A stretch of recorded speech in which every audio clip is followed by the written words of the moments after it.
Assalamualaikum warahmatullahi wabarakatuh. Halo teman-teman semua, perkenalkan saya Supradwinka Fernanda, mahasiswa Universitas Terbuka UPBJJ Bandar Lampung. Pada kesempatan kali ini saya akan memaparkan materi yang sangat fundamental dalam dunia akademik, yaitu 3 pilar utama filsafat ilmu. Mungkin kita sering bertanya, apa yang mendasari sebuah pengetahuan sehingga ia bisa disebut sebagai ilmu? Jawabannya terletak pada 3 pondasi besar filsafat ilmu, yaitu ontologi, epistemologi, dan aksiologi. Apa sih yang dimaksud dengan 3 pondasi besar tersebut? Mari kita bedah satu persatu. Pertama, kita masuk ke pilar ontologi. Secara sederhana, ontologi bicara tentang apa yang sedang kita pelajari, apa hakikat dari objek tersebut. Ontologi bertugas menetapkan batasan kajian. Misalnya, jika kita membahas tentang ilmu kedokteran, maka ontologinya adalah tubuh fisik manusia. Seperti contoh konkretnya, mari kita lihat sebuah rumah. Secara ontologis, kita tidak hanya melihat rumah sebagai tumpukan bata dan semen.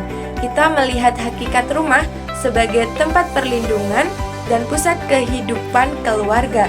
Jadi, meskipun bentuk bangunannya berbeda-beda, esensi atau hakikat rumahnya tetap sama.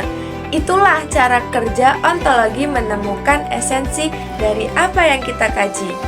Setelah kita tahu apa objeknya, pertanyaan berikutnya adalah bagaimana cara kita mendapatkan pengetahuan tentang objek tersebut. Inilah yang disebut dengan epistemologi. Epistemologi adalah urusan metode dan validasi. Bagaimana kita tahu bahwa sesuatu itu benar? Apakah melalui akal pikiran atau rasionalisme, atau melalui pengalaman nyata atau empirisme? Contohnya dalam dunia medis, bagaimana seorang dokter bisa yakin bahwa sebuah obat itu manjur? Mereka tidak menebak, mereka menggunakan proses epistemologis yang ketat, mulai dari observasi gejala, melakukan uji laboratorium, hingga uji klinis pada manusia. Proses yang sistematis inilah yang memastikan informasi tersebut sah menjadi sebuah ilmu. Pilar terakhir adalah aksiologi. Jika pilar sebelumnya membahas apa dan bagaimana, aksiologi menjawab pertanyaan untuk apa. Disinilah kita bicara tentang nilai, etika, dan manfaat. Ilmu itu tidak boleh bebas nilai, ia hanya punya moral. Aksiologi menjaga agar ilmu pengetahuan tidak digunakan untuk merusak, melainkan untuk kemaslahatan manusia. Contohnya dalam layanan publik, saat pemerintah menggunakan ilmu manajemen untuk membagikan bantuan sosial, aksiologi berperan di sana.